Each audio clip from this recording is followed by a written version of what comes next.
azizannahum wa la in kafartum inna 'adzabi lasyadid.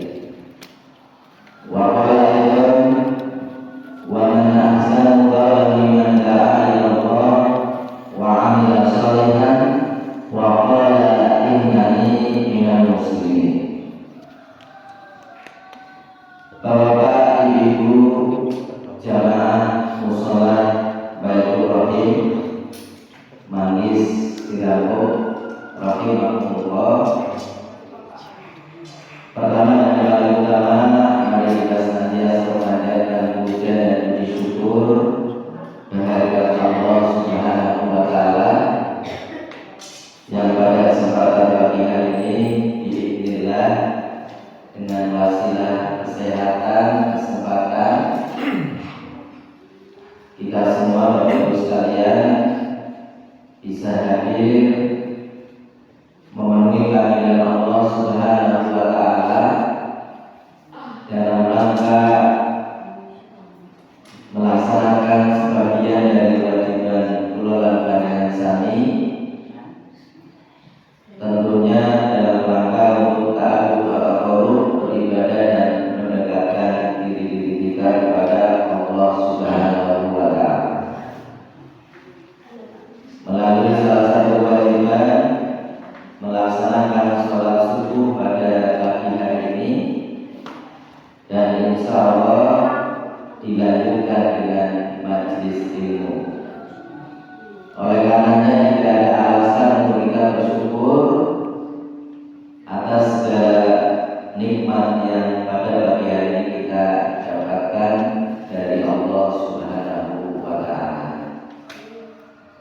Salawat dan salam marilah kita senantiasa memohon kepada Allah Subhanahu wa Ta'ala agar terpanjatkan kepada Nabi kita Al-Hifdzul A'la Nabi Muhammad sallallahu alaihi wasallam, kepada keluarganya, kepada para sahabat-sahabatnya, dan mudah-mudahan pula kepada kita selaku umatnya yang senantiasa kita dambakan, kita nantikan syafaatnya di yaumil akhir.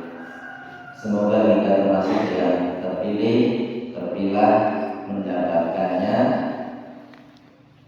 dan ini satu kebahagiaan bagi kita sekalian. Amin ya rabbal alamin. Bapak Ibu jamaah rahimahullah, satu kesempatan yang sangat bahagia saya bisa bersilaturahmi dengan Bapak Ibu jamaah mushola Baitur Rahim. Tentu tidak lain tidak bukan semuanya karena takdir, karena kesempatan yang Allah berikan. Semoga silaturahim ini bisa memberikan manfaat bagi kita sekalian. Amin ya rabbal alamin. Kemudian yang kedua, terima kasih kami sampaikan kepada Ta'amir Mushola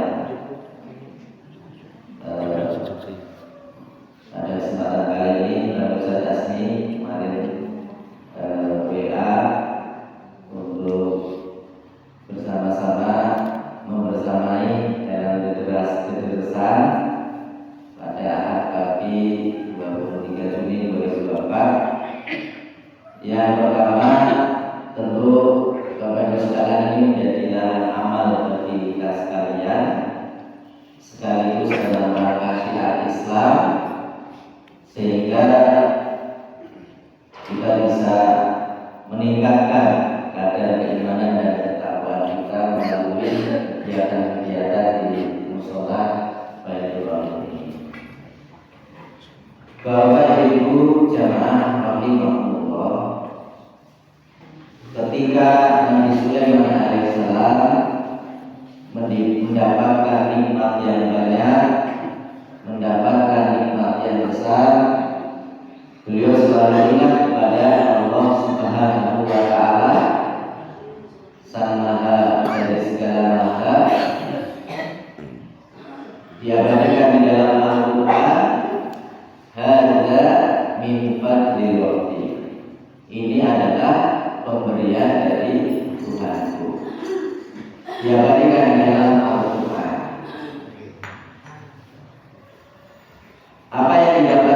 beliau mendapatkan kemuliaan yang luar biasa, mendapatkan kekayaan yang luar biasa, karena Nabi Sulaiman alaihissalam ketika mendapatkan nikmat yang banyak dikasih nikmatilah, beliau bersyukur atas segala nikmat yang diberikan oleh Allah Subhanahu wa Ta'ala.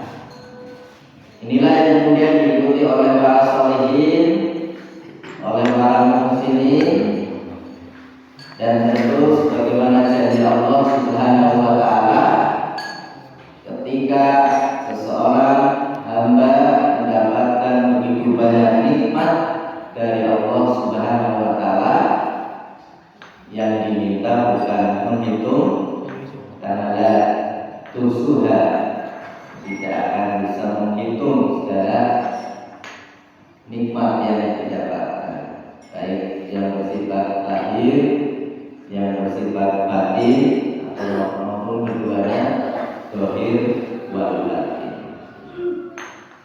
Dan tentu Allah akan tambahkan nikmat-nikmatnya bagi orang-orang yang bersyukur. Perbedaannya dengan korun, Bapak Ibu sekalian, mungkin sering mendapatkan cerita tentang korun, manusia yang awalnya menderita, kemudian diberikan nikmat oleh Allah Subhanahu wa Ta'ala, tetapi lupa, tidak mau mensyukuri segala nikmat, yang kufur, akhirnya mendapatkan balasan dari Allah Subhanahu wa Ta'ala. Berbeda pada saat Sulaiman mendapatkan nikmat yang banyak, kemudian beliau menyampaikan hadza min fadli rabbi, tetapi korun pada saat mendapatkan nikmat yang banyak, dikayakan setelah miskin, korun menyampaikan ini semua hasil tangannya sendiri. Maka terdapat dua berakhir kehidupan Bapak Ibu. Ada orang-orang yang senantiasa bersyukur, mengikuti jejak Sulaiman alaihissalam, mengikuti jejak para sholihin, para muhsinin, mendapatkan nikmat kemudian bersyukur. Ada juga dalam kehidupan kita orang yang telah ditolong dari kesengsaraan, mendapatkan begitu banyak nikmat, tetapi kemudian tidak mau bersyukur dan kufur, akhirnya berkesudahan mendapatkan kesengsaraan. Tentu akhirnya bagi orang yang bersyukur, surga dan keridhaan Allah Subhanahu wa Ta'ala. Bagi orang yang kufur, tidak mau bersyukur atas segala nikmat yang Allah Subhanahu wa Ta'ala berikan, kesudahannya adalah mendapatkan kesengsaraan dan kelak akan dimasukkan ke dalam neraka jahanam. Bapak Ibu jamaah bulan syukur rahimahullah, oleh karenanya kami mengajak kepada diri saya, kepada jamaah sekalian, mari kita senantiasa bersyukur kepada Allah Subhanahu wa Ta'ala. Karena ini adalah pilihan terhadap nikmat, maka kita bersyukur, tidak usah menghitung-hitung, karena pun kita tidak mampu secara kamiah, secara jumlah, karena terlalu banyak nikmat yang kita dapatkan, baik lahir, batin maupun kedua-duanya, lahir wa batin. Bapak Ibu jamaah rahimahumullah, sebagaimana janji Allah Subhanahu wa Ta'ala di dalam Ibrahim ayat 7, wa idza adana rabbukum la in syakartum la azizannakum wa la in kafartum inna adzabi lasyadid. Ketika Tuhan memaklumkan, barang siapa bersyukur, Allah akan menambahkan nikmatnya.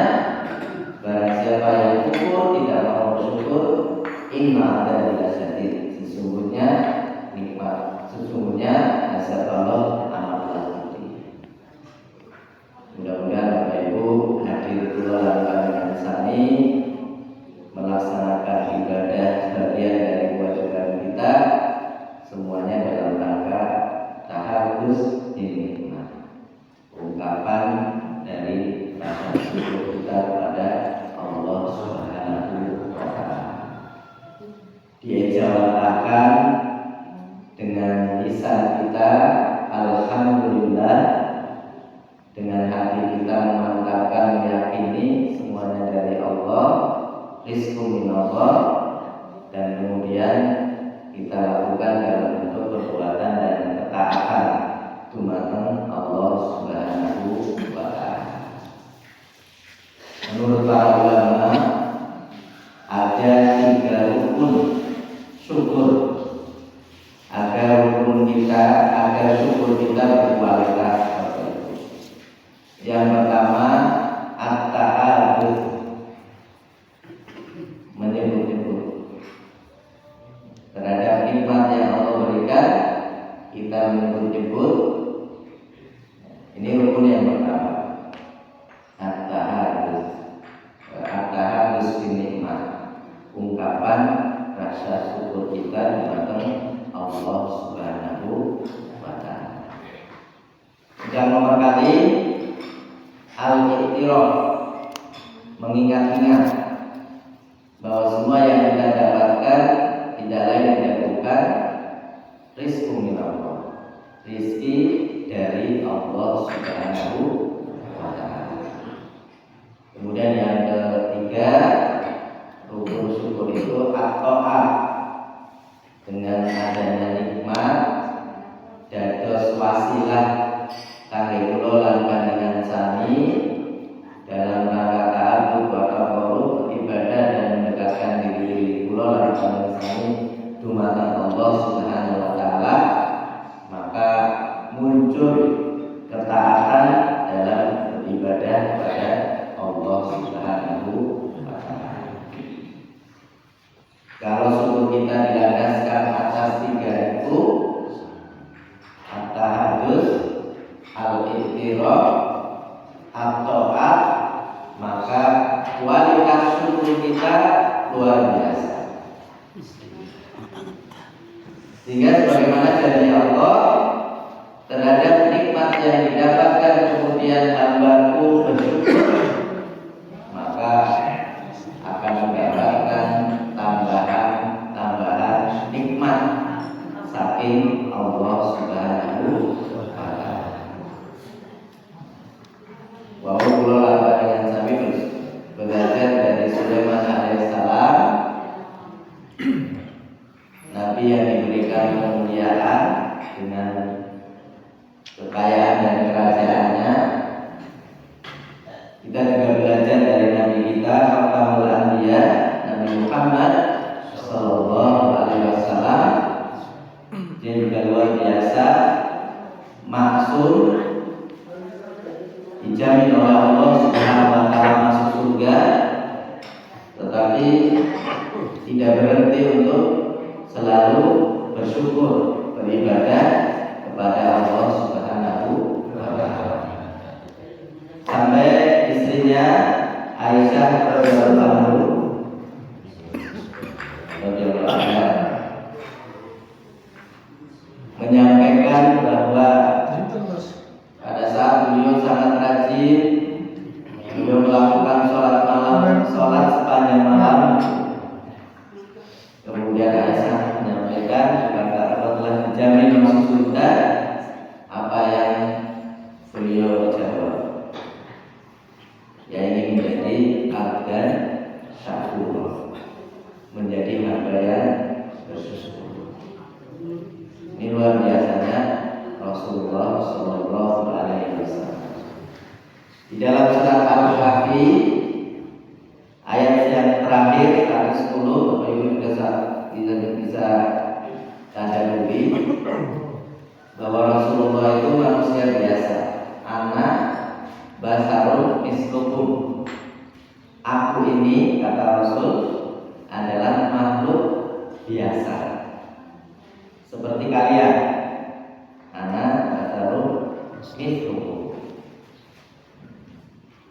Bedanya apa Pak Bu? Bedanya sedikit. Kalau Rasulullah sedikit tidur,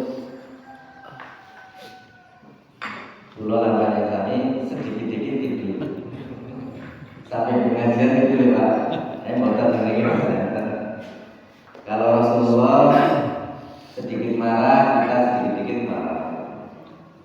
Rasulullah sedikit makan, kita sedikit-sedikit makan.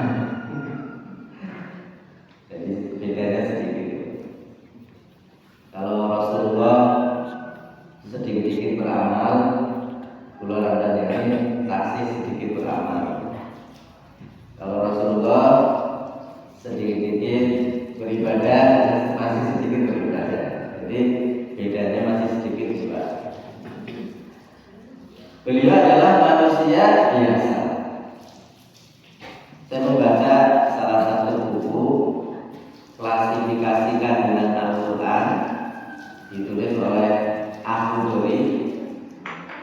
Di sana di dalam Al-Quran Allah Subhanahu wa Ta'ala menamakan manusia itu dalam 4 bahasa, 4 istilah atau sebutan. Yang pertama, manusia disebut dengan al-insan. Apa maknanya disebutkan di sana? Al-insan itu manusia yang paling sempurna dibandingkan dengan makhluk ciptaan Allah yang lainnya. Bahkan malaikat pun bisa kalah dengan manusia di saat manusia sebagai al-insan, karena diberikan hati, diberikan jasad yang luar biasa, diberikan pikiran. Ini kemuliaan manusia dan kemudian disebut dengan al-insan. Disebutkan juga di dalam Al-Quran dengan sebutan Anas, manusia. Ya Anas, disebutkan. Kalau disebutkan dalam bentuk Anas, maka manusia dalam bentuk sebagai makhluk sosial. Makhluk apa Pak Bu? Bukan sosial, makhluk sosial. Kemudian disebutkan juga dengan Bani Adam.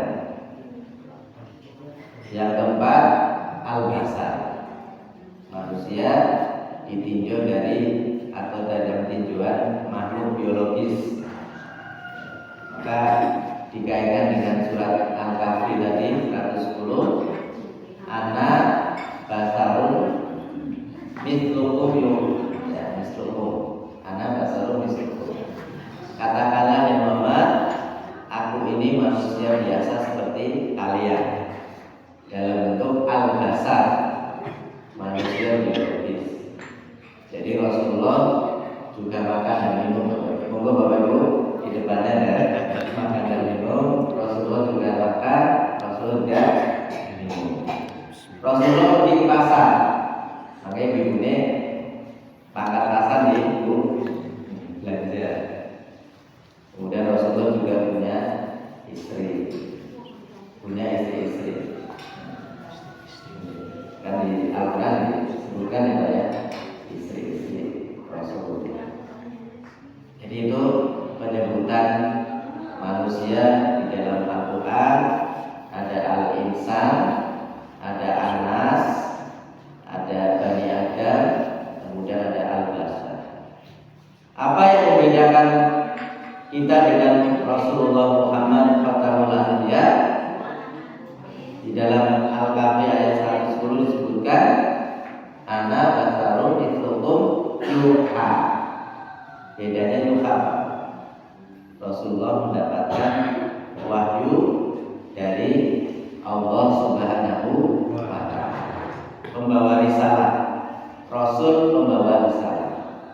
Dan luar biasa hebatnya Rasulullah SAW mendapatkan satu mukjizat yang abadi, yang pada saat ini juga kita bisa nikmati, bisa kita jadikan panduan, yaitu Al-Quranul Karim.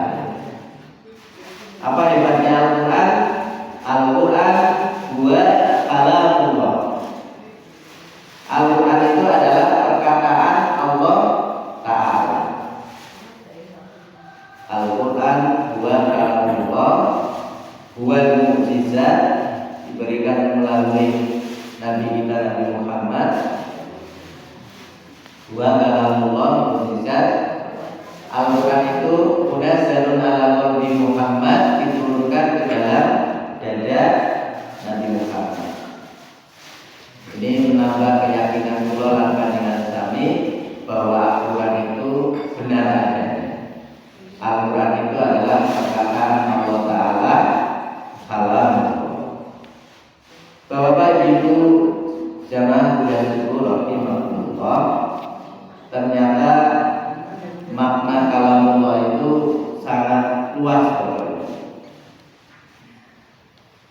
Kadang ada peristiwa yang diawali dengan kata-kata, ada juga kata-kata tanpa peristiwa. Misalkan ini bapak-bapaknya memberi kondul, saking peken, saking tabim, tiba-tiba ibunya balik ke ngegumel. Kadang ada kata-kata tanpa peristiwa, tapi ada peristiwa tanpa kata-kata. Terjadi begitu saja, terjadi secara spontan. Kalau Allah juga seperti itu. Ya. Ada satu peristiwa tanpa kata-kata, ada kata-kata tanpa peristiwa. Sunnatullah terjadi begitu saja secara spontan, kadang menjadi sebuah teguran dari Allah, kadang juga memberikan, tentu ya itu memberikan ibrah dan pelajaran kepada manusia. Inilah hebatnya Nabi kita Nabi Muhammad Sallallahu Alaihi Wasallam. Beliau manusia biasa, al-basar, tetapi beliau mendapatkan menjadi manusia pilihan karena mendapatkan yuha, wahyu dari Allah Subhanahu wa Ta'ala. Al-Quran Karim dalam bentuk mukjizat yang luar biasa, abadi, yang bisa kita jadikan gaib, menjadi panduan batang kula panjenengan sami. Dan itu adalah kalamullah, perkataan Allah Ta'ala. Di dalam di TikTok ada salah seorang ustaz menyampaikan di salah satu ayat juga ada, saya lupa ayatnya, tapi pernah membaca, kemudian saya berhenti membaca, terus membaca terjemahannya di buku. Jadi di saat kita sehari tidak membaca Al-Quran, maka urusan sehari itu berantakan. Ini hebatnya. Karena apa?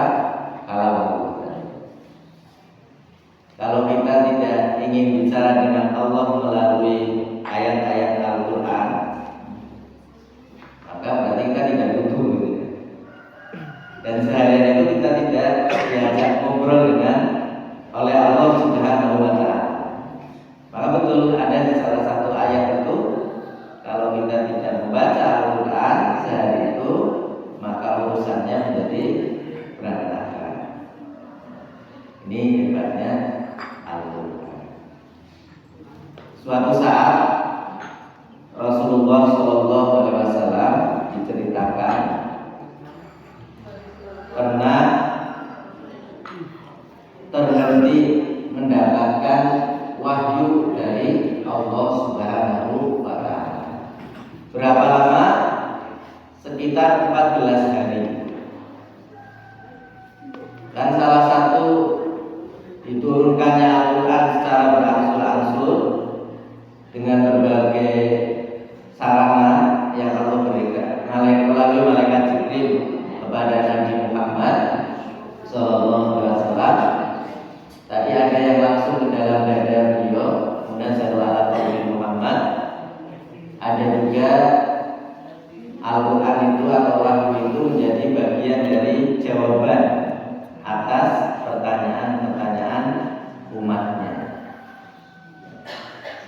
Suatu saat Rasulullah terhenti dalam 14 hari, tidak mendapatkan wahyu atau tidak turun ayat.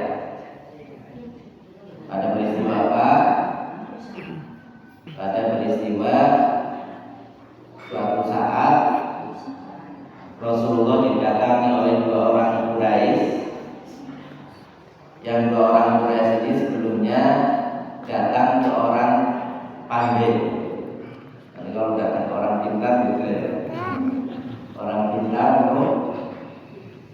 mungkin kalau kami didatang ke orang pandai, cendekiawan Quraisy untuk meminta pertanyaan-pertanyaan yang nantinya pertanyaan itu disampaikan kepada Nabi Muhammad Sallallahu Alaihi Wasallam. Yang kira-kira pertanyaannya tidak bisa dijawab. Maka datanglah 2 orang Quraisy itu setelah minta kepada cendekiawan, dibekalilah 3 pertanyaan untuk datang kepada Rasulullah, menanyakan 3 pertanyaan, meminta 3 jawaban. Apa 3 pertanyaan itu? Yang pertama tentang kisah Zulkarnain. Yang kedua kisah Ashabul Kahfi. Yang kedua, kemudian yang ketiga pertanyaan tentang ruh. Udah datang ke Rasulullah, 2 orang cendekiawan Quraisy ini menyampaikan 3 pertanyaan dan Rasulullah menyampaikan besok saya jawab. Jadi tidak langsung pada saat itu. Keesokan harinya datang lagi untuk menagih jawaban atas 3 pertanyaan. Kemudian Rasulullah juga jawab, besok saya jawab. Selama 14 hari, barulah hari ke-15 Rasulullah mendapatkan 3 jawaban atas 3 pertanyaan dari cendekiawan Quraisy. Apa penyebabnya, Bapak Ibu? Ternyata Rasulullah lupa menyampaikan insya Allah. Gara-gara tidak menyampaikan insya Allah, Rasulullah mendapatkan teguran dari Allah 14 hari tidak mendapatkan wahyu. Padahal sangat dibutuhkan pada saat menjawab pertanyaan-pertanyaan. Maka mudah-mudahan insya Allah sudah menjadi bagian dari budaya, tidak hanya sekadar budaya, tapi menjadi kebiasaan yang didasarkan atas keimanan. Maka urgensi insya Allah ini, insya Allahnya insya Allah Islam. Namun kan ada insya Allah tukang jahit itu esok dari ngaji nih di para maning, esok dari nyetrika. Tapi insya Allahnya insya Allah Islam. Ini juga pernah terjadi pada saat oleh Nabi Sulaiman alaihissalam ketika beliau ingin menyetubuhi 70 istrinya. Jadi Sulaiman punya 70 istri. Dia juga ternyata tadi menyampaikan, saya akan menyetubuhi 70 istriku, kata Sulaiman, dan nanti akan lahir seorang penunggang kuda yang hebat. Tapi tadi Nabi Sulaiman lupa menyampaikan insya Allah. Akhirnya dalam cerita itu lahir seorang satu anak, tapi dia tidak sempurna, akhirnya meninggal. Ada yang menyampaikan setengah badan. Ini termasuk juga Bapak Ibu cerita Nabi Musa dengan Khidir pada saat berguru kepada yang berguru Musa dan Khidir, Pak, bersama-sama itu ya. hidup. Dan tadi ada hal yang ternyata dibahas di dalam Al-Quran. Semoga kita akan mendapati kami menjadi bagian dari orang-orang yang sabar, bukan menjadi orang-orang yang sabar, karena di antara orang yang sabar banyak orang yang sabar. Ternyata dan ini menjadi bagian dari aktivitas hidup kita, Bapak Ibu, yang katakan sepele dalam bentuk lisan. Ketika mendapatkan nikmat, kita menyampaikan hamdalah, memuji Allah, alhamdulillah. Ketika kita akan mengawali satu pekerjaan, kita ucapkan basmalah, mengakhirinya dengan hamdalah. Melihat sesuatu yang menakjubkan, kita menyampaikan subhanallah, masya Allah. Ketika kita merasa sangat kecil, kita menyampaikan Allahu Akbar. Itu sebenarnya ungkapan lisan yang didasari dengan keimanan dan mengisi ruang waktu kita, harian kita.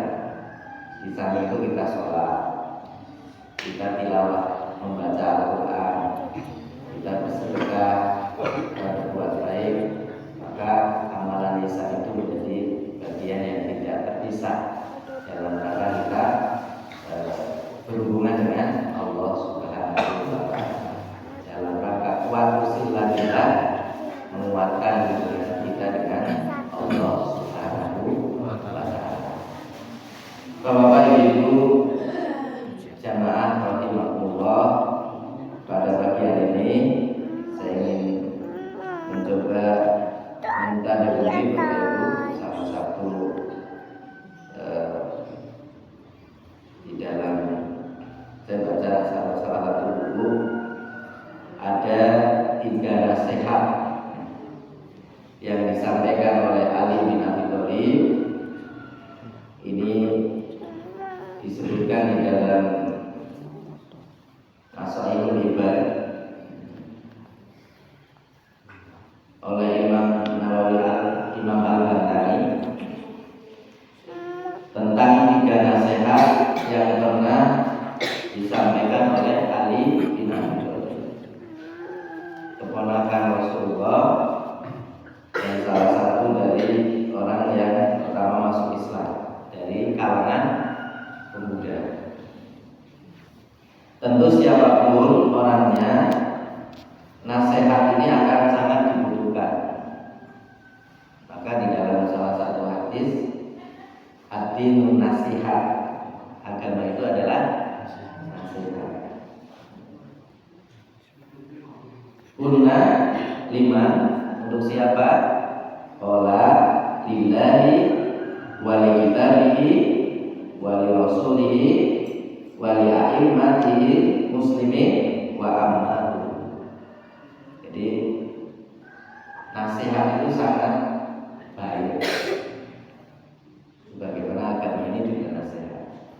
Oleh karenanya Bapak Ibu, yang pertama tadi silaturahim, yang kedua ini kita sebagai muslim mukmin saling nasihat menasihati untuk diri kita sendiri dan untuk bersama muslim dan mukmin. Bagaimana di dalam salah satu surat wal asr inna lafi usrin illa alladziina amanu wa amilus shalihat wa tawassaw bil haqq wa tawassaw bis sabr. Nasihat menasihati dalam kebenaran dan kesabaran. Bapak Ibu jamaah rahimahullah, siapapun orangnya, nasihat itu sangat dibutuhkan oleh manusia. Yang belum baik bisa menjadi baik, yang sudah baik bisa lebih baik lagi, istiqomah. Dan salah satunya adalah kita kita membiasakan untuk meminta nasihat kepada orang lain, atau kita belajar dari salafus shalih, orang-orang baik di zaman dahulu. Apa yang Ali bin Abi sampaikan ada 3 besar. Yang pertama, inna min na'imin dunya yakfi'ul islam nikmatan. Dari sekian banyak nikmat dunia, cukuplah Islam sebagai nikmat bagimu. Di Al-Maidah ayat 3 sudah disampaikan, al-yawma akmaltu lakum dinakum wa atmamtu alaikum nikmati wa raditu lakumul Islam. Jadi pesan Ali bin Abi Thalib yang pertama, dari sekian banyak nikmat dunia, cukuplah Islam sebagai nikmat. Betul Bapak Ibu, dari yang kita rasakan banyak nikmat, baik lahir, batin, atau kedua-duanya, dohir wal batin, semuanya akan lenyap seiring dengan napas terakhir, dicabutnya ruh di dalam diri manusia, maka seluruh nikmat itu akan putus atau hilang. Nikmat makan, nikmat minum, harta, jabatan, seiring dengan dicabutnya nyawa dari jasad manusia, maka putus semua nikmat itu, kecuali apa? Nikmatul kubro, imannya pada Islam, kecuali iman dan Islam yang akan mengikuti kita berpindah ke alam yang lain. Nikmat iman Islam ini insya Allah akan selalu ada dalam diri. Maka betul apa yang disampaikan Ali bin Abi Thalib, dari sekian banyak nikmat dunia, nikmat Islam ini menjadi nikmat yang utama bagi kita. Kemudian yang kedua, wa inna mina sunni yakfi at-ta'atu suhla. Dari sekian banyak kesibukan, cukuplah ketaatan sebagai kesibukan bagimu. Ini juga salah satu dari rukun syukur tadi, at-ta'at. Karena dengan kita bersyukur, Allah akan tambah macam-macam, itu ziyadatul ilmi, tambah ilmunya, ziyadatul rizki, tambah rizkinya, ziyadatul amal kita bertambah, ziyadatul iman, kita bertambah imannya, ziyadatul khair, bertambah kebaikan kita. Maka di antara kesibukan yang banyak, pasti manusia punya kesibukan waktu. Ada orang yang waktunya 24 jam, ada yang katanya 25 jam. Ini Pak Asmi sibuk di kampus, waktunya 25 jam. Karena banyaknya yang harus ditangani, tambah waktunya 24 jam sehari semalam. Semua manusia diberikan kesempatan yang sama, tetapi berbeda kualitas 24 jam. Maka kesibukan di antara kesibukan itu jadikanlah kesibukan dalam rangka ketaatan kita kepada Allah Subhanahu wa Ta'ala. Dan kita beruntung dari 7 miliar menungsa manusia yang menempati planet bumi ini, sekitar 1 miliaran adalah Muslim, mendapatkan nikmat iman dan Islam. Insya Allah di antaranya adalah kita. Maka nikmat ini akan kita bawa sampai kita bertemu dengan Allah Subhanahu wa Ta'ala, kemudian mendapatkan jasa balasan atas apa yang kita tanam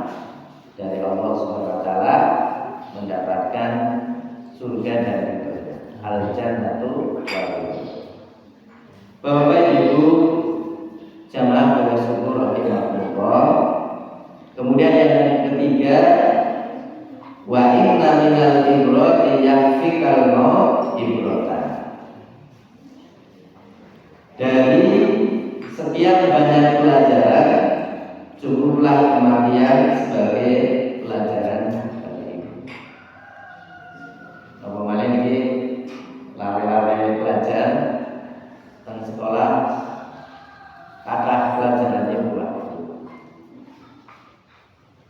Kalau di SMK ada 15, 17 mata pelajaran, mata diklat. Dari sekian banyak pelajaran, walaupun menurut saya katanya pelajaran yang paling menyenangkan adalah pelajaran kosong.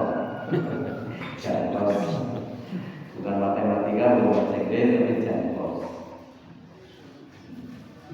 Dari sekian banyak pelajaran, maka pelajaran yang paling berharga adalah mengingat akan kematian, sikrul maut. Sehingga di dalam satu hadis diriwayatkan oleh Ahmad, kafa bil maut wahidun, cukuplah kematian sebagai pelajaran. Pernah saya baca satu cerita.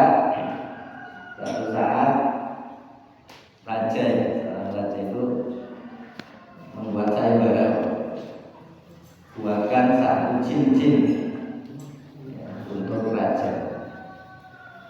Yang raja ini meminta disayembarakan itu cincin itu dan ditulislah tulisan yang terbaik di cincin. Ternyata siapa yang dipilih, yang menang, yang menuliskan sebagai hadis apa bil maut wa hidup. Cincin inilah yang kemudian dipakai oleh seorang raja. Cukuplah kematian sebagai pelajaran atau nasihat. Bapak Ibu jamaah pada syukur rahimahullah. Ini 3 nasihat Ali bin Abi Thalib yang sangat baik untuk manusia, untuk kita semua. Bahwa yang pertama, dari banyak nikmat dunia, cukuplah Islam sebagai nikmat bagimu. Al-yawma akmaltu lakum dinakum wa akmaltu alaikum nikmati wa raditu lakum Islam.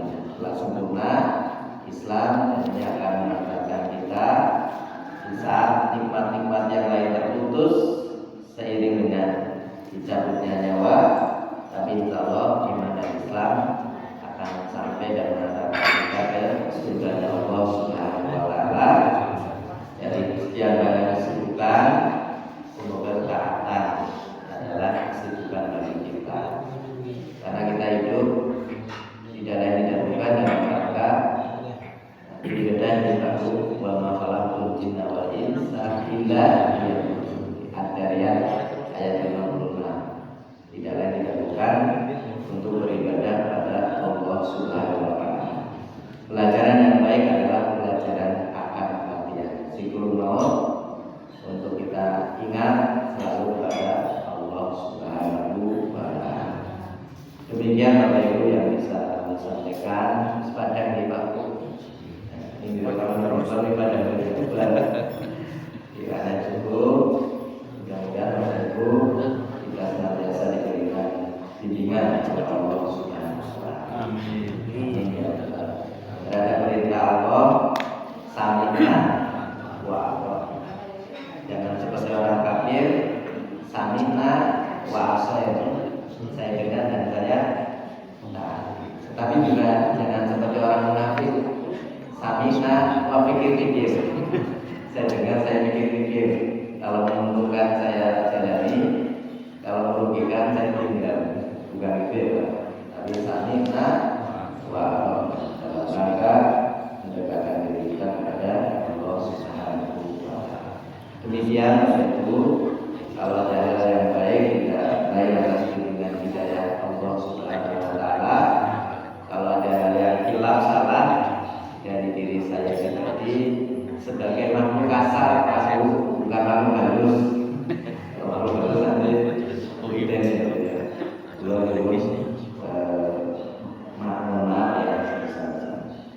demikian untuk wilayah puasa pagi hari ini, mari kita tutup dengan doa penutup majelis. Subhanallah.